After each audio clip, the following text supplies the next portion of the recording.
We thought it would be just a peaceful weekend in the woods, but what we found out there still haunts us to this day. Something watched us, followed us, played with our minds. We heard crying where no one was, saw a man with no face, and found carvings in the trees with our names on them. And just when we thought we made it out alive, we realized we were never supposed to leave. This is a true wilderness horror story, and if you think you're brave enough, watch till the end. It started with a trip that was supposed to be peaceful. My friend Jake and I had been planning this weekend camping trip for weeks. Both of us were burnt out from work and desperately needed a break. From people, from phones, from the nonstop buzz of everyday life. We decided to head deep into the mountains of Montana, a place Jake's uncle had mentioned once. Remote, quiet, beautiful, he said. We wanted exactly that. No phone signal, no people, just untouched wilderness. The kind of place where the stars look like they're within reach and every sound echoes like it's the only one in the world. We reached the trailhead late in the afternoon, parked Jake's old Jeep, and hiked in for a few hours. The sun dipped behind the trees faster than we expected, and we had to pick a camping spot quickly. Eventually, we found a small clearing beside a narrow stream. It was perfect. A ring of pine trees surrounded us like quiet sentinels. We pitched our tent, got a fire going, and cooked some simple camp food. It was exactly what we needed: peace, quiet, and that crisp mountain air that makes you feel like you're breathing for the first time in weeks. That first night, we sat around the fire telling the same dumb ghost stories we've been passing back and forth since college. We weren't even trying to scare each other. It was more about the nostalgia, laughing, drinking a bit, and watching the fire crackle under a sky full of stars. Not a cloud in sight, but something changed around 2 a.m. I dozed off in my sleeping bag, half listening to the gurgle of the stream outside and the occasional hoot of an owl. But then I woke up. At first, I didn't know what had pulled me from sleep. The air inside the tent felt heavier, colder, the kind of cold that seeps in and chills your spine. Then I heard it, twigs snapping outside the tent. Not just one, several, slow, deliberate, like someone or something was walking slowly in a circle around us.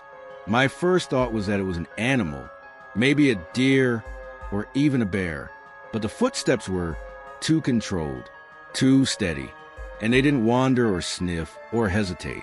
They circled. I sat up and looked at Jake. He was already awake, staring at the roof of the tent, eyes wide. "You hear that?" I whispered. He nodded slowly. "Yeah." Then we both heard it at the same time. Breathing, not animal breathing. Human, deep, ragged, like someone with lungs full of smoke standing just inches away. We didn't move. We barely breathed ourselves. Every muscle in my body tensed like I was made of stone.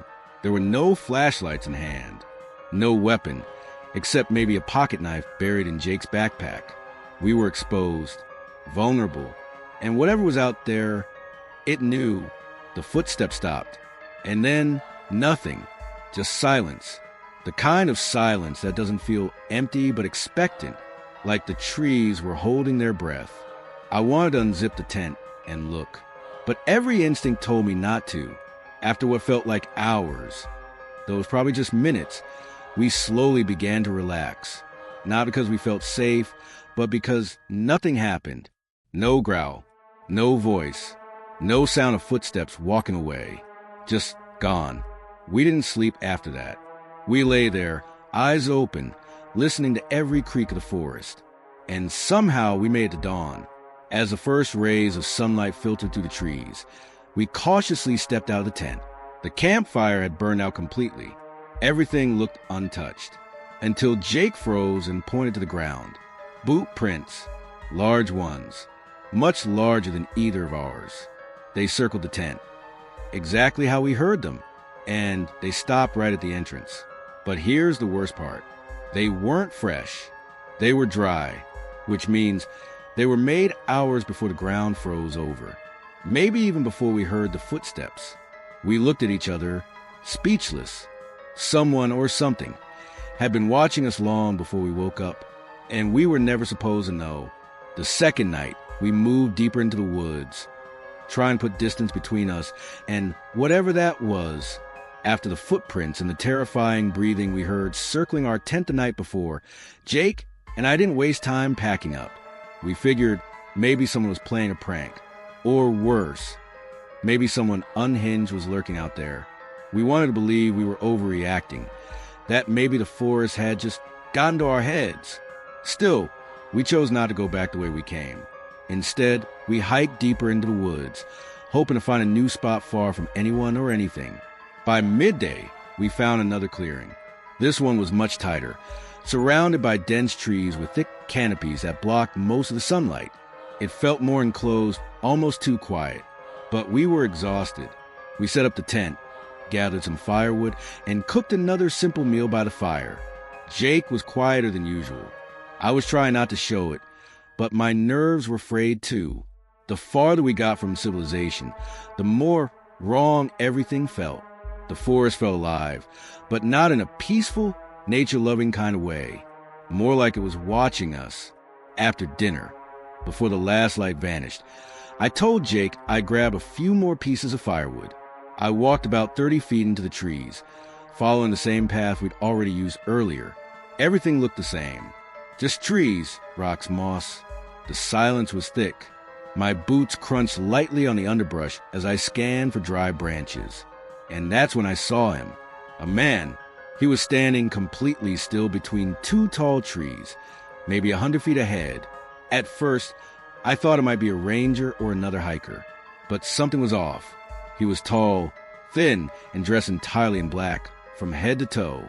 Long sleeves, pants, boots. His hands hung stiffly at his sides. But he wasn't moving, not even a twitch. "Hey!" I called out, raising a hand. "You okay?" No response. Not a nod, not a step, not even the turn of a head. I took a few cautious steps forward. The forest floor creaked beneath my boots. Still nothing. Then I squinted. His face. There was something wrong with his face. It wasn't hidden. It wasn't covered. But I couldn't make it out. It was like my eyes couldn't focus on it, like when a camera lens is just slightly off. Everything else, the trees, the ground, even his clothes, looked perfectly clear. But his face, it was blurred, like it didn't belong to him. Or anyone. That's when my legs went cold. I took one shaky step back. Then another. His head tilted, just slightly. But he didn't move toward me. He didn't move at all. Just stood there like he was waiting. I turned and bolted. I didn't stop until I reached the camp, nearly crashing into the fire pit. Jake jumped up instantly. "What happened? You look like you saw a ghost." I couldn't speak for a second. My breath came in fast gulps, my heart pounding. "There's a man," I finally choked out there, just standing, watching. Jake's face hardened. He grabbed the hatchet from beside the tent and stared into the woods like he was ready to fight whatever was out there, but the man never came. That night, we kept the fire roaring higher than usual. Every sound in the woods made us jump. A branch cracking, an owl hooting, even the wind rustling through the trees sounded sinister. We didn't sleep much, just sat close to the flames, backs to the tent, eyes darting into the shadows. And nothing happened, but morning didn't bring relief. When the sun finally rose, we did a cautious sweep of the area. Nothing seemed disturbed. No footprints, no broken branches, until we saw it, tied neatly to a low-hanging pine branch just 10 feet from the tent, was a necklace. It looked old, worn, with a small charm attached, a silver circle, etched with symbols I didn't recognize. Neither of us had ever seen it before. Jake picked it up carefully. This wasn't here last night. I didn't respond. I just stared at the tree line, at the place where I'd seen him, the man who didn't move, the man who didn't speak, the man with no face. The third night was the worst. After what we experienced the first 2 nights, we should have left. Honestly, we talked about it. Jake wanted to pack up and hike out at first light, but part of me was stubborn, maybe even curious. I wanted to understand what was happening, to believe there was a logical explanation. Maybe a prank. Maybe we were just sleep deprived. We weren't. That night, We kept the fire going strong, piling on extra wood before the sun dipped below the trees. We sat close, barely speaking. It wasn't the usual comfortable silence between friends. It was a kind of silence that meant we're scared and we both know it. Around midnight, it started. We heard something that still makes my skin crawl to this day. A woman crying. At first, it was distant, just a faint, muffled sob echoing to the trees beyond our camp. We both turned at the same time, staring into the darkness. The sound came again a little clearer. Soft, broken, desperate. Jake stood slowly. "Do you hear that?" he whispered. I nodded. Then louder, "Hello? Are you okay?" No response. Just the same sobbing. Now closer. It didn't sound fake. It didn't sound like a recording. It sounded real. Raw. Human. We hesitated. Then, against everything we should have known better than to do, we grabbed our flashlights and stepped into trees. The beams cut through the darkness, swinging across trunks and low branches. The sobbing kept going, always just a little ahead of us, like we were chasing a shadow that didn't want to be found. We kept calling out. Nothing, just that crying, moving further and further into forest. We followed. At some point, I realized we were no longer near camp. We had no idea which direction we were heading. The trail, the stream, gone. The forest had swallowed us. That's when the crying stopped. Dead silence. Not even wind. Not even the usual creaks of the trees. Just nothing. We stood still, our flashlights flickering a bit as the battery strained. Then Jake whispered, "Look!" He pointed at a tree to our right. Carvings. Dozens of them. The bark was scarred with deep etchings. Faces, symbols, spirals. Some looked ancient. Others fresh. Some were small and simple. Others wide and haunting. And some had smears of what looked like dried blood. Dark. Rust-colored. I stepped closer, my stomach tightening. One of the carvings looked like a person with hollow eyes and no mouth. Underneath it, something was scratched into bark. Letters. Jake leaned in, then went pale. It was his name. His full name. Not just Jake. Jacob M. Hayward. Perfectly carved into the tree. He stepped back like he'd been burned.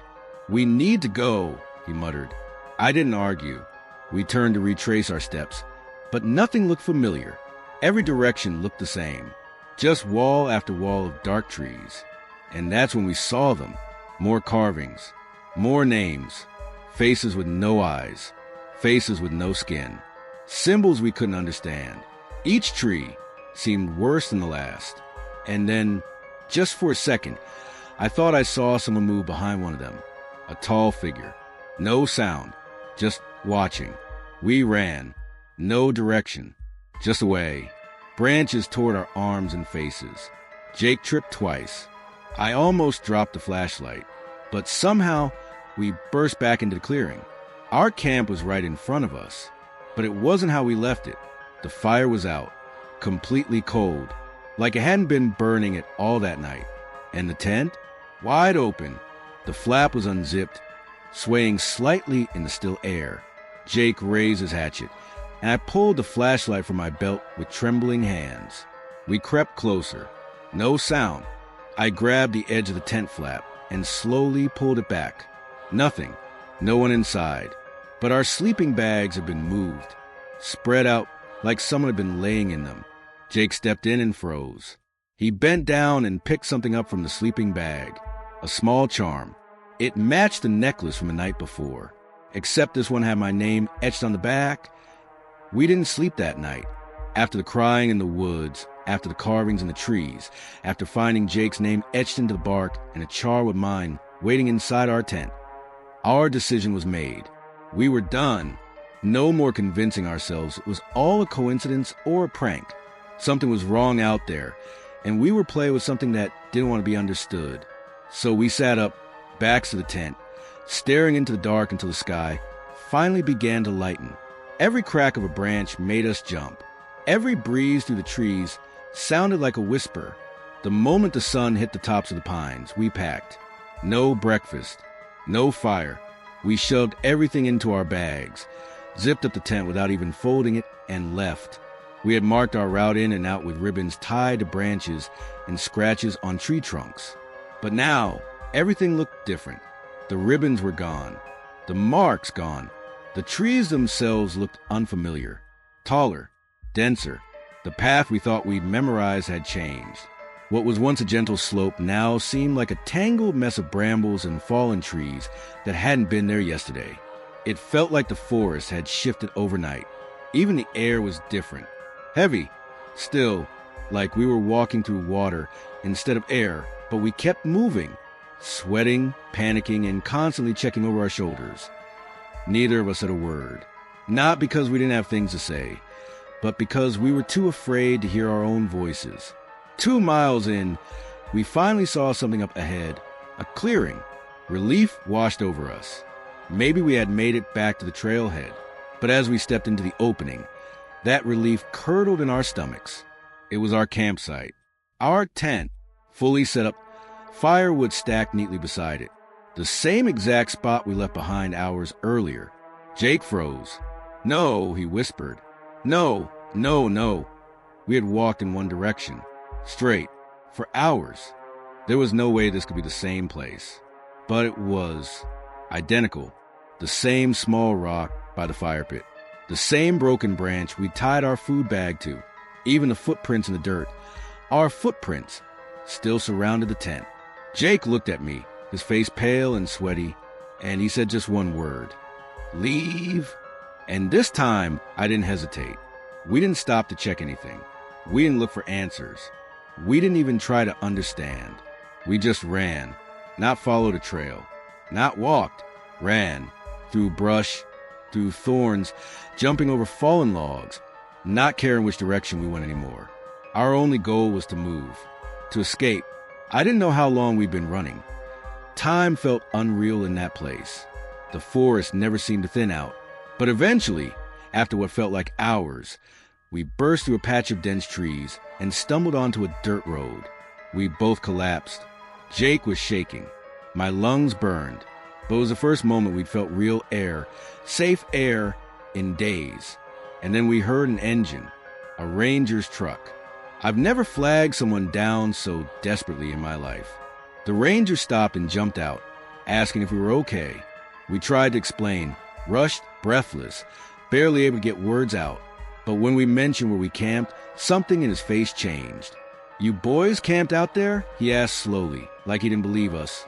Jake nodded.